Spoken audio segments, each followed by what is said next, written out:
Pourquoi dit-on qu'un air en mineur est plus triste qu'un air en majeur? Comment ça marche? Lorsqu'on entend une note, on en entend plein d'autres sans le savoir. Ce sont les harmoniques.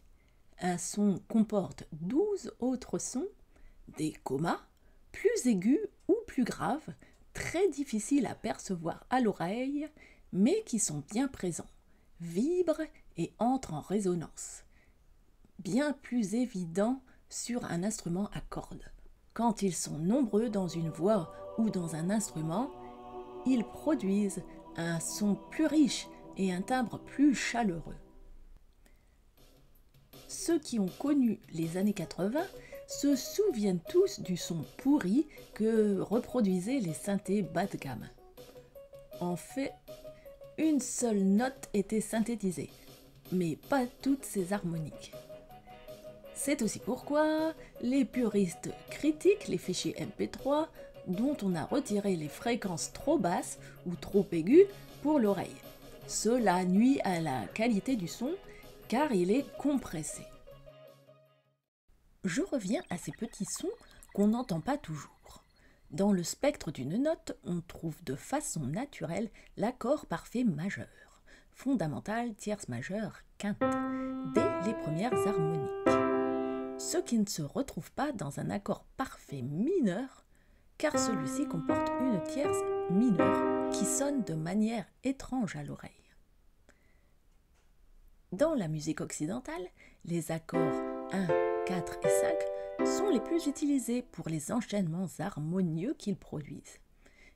Et comme les modes portent bien leur nom, les accords 1 et 4 sont toujours majeurs en majeur et toujours mineurs en mineur. Il en résulte des ambiances totalement différentes.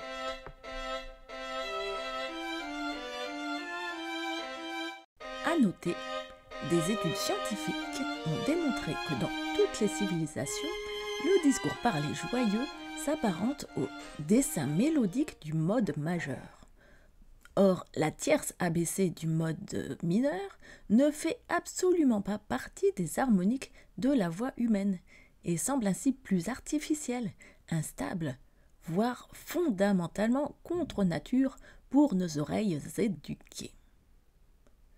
Ce déséquilibre auditif semble accroître plus on augmente le nombre de bémols à l'armure, c'est-à-dire plus il y a de notes baissées d'un demi-ton. A l'inverse, les tonalités s'éclaircissent plus on ajoute de dièse, soit plus on augmente les notes d'un demi-ton.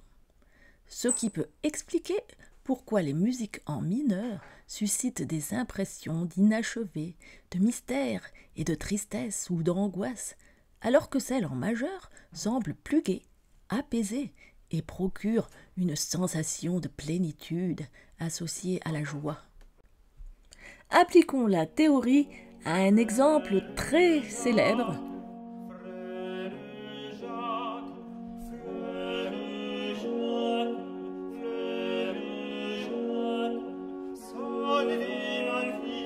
En transformant les intervalles majeurs en mineurs, le caractère léger et apaisé de la comptine se transforme complètement en quelque chose sombre et mélancolique. C'est justement ce que fait Gustav Mahler en 1888 dans le troisième mouvement de sa première symphonie dite Titan.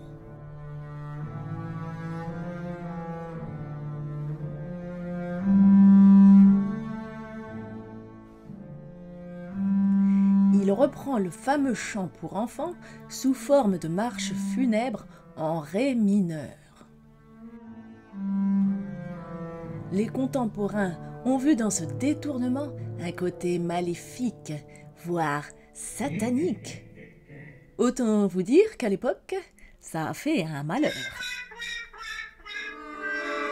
Bon, pendant qu'on y est, on va pousser le bouchon encore plus loin en transposant en mineur cette mélodie célèbre.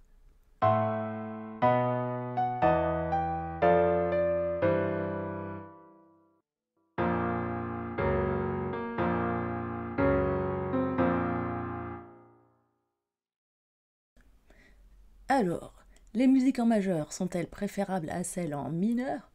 Non, bien sûr. Ce serait comme dire qu'une photo en couleur est moins artistique qu'une photo en noir et blanc. Mais explorons donc toutes les impressions que peuvent nous faire ressentir le mode Ré mineur. Tout d'abord, un petit indice.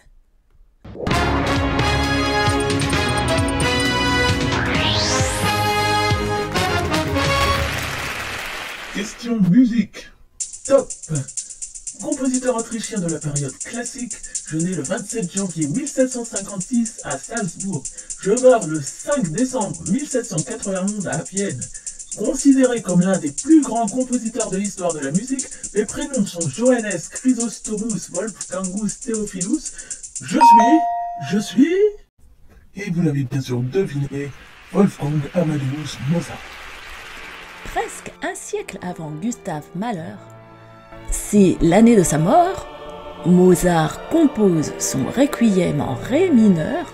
C'est bien parce que ce génie trouvait lui aussi que le Ré mineur, c'est triste et parfait pour donner une couleur sombre à son œuvre dédiée aux morts. Et il est vrai que ce mode s'applique parfaitement au thème funèbre si cher aux romantiques. Et pour n'en citer qu'un, nommons Franz Schubert, digne représentant de la mélancolie qui, bien que célèbre pour sa truite enjouée, l'est aussi pour son plus sérieux quatuor à cordes D810, connu sous le titre évocateur de La jeune fille et la mort, au destin plus tragique que celui de la truite. Je vous invite d'ailleurs à écouter la très bonne analyse musicale de Benjamin Lassauzet.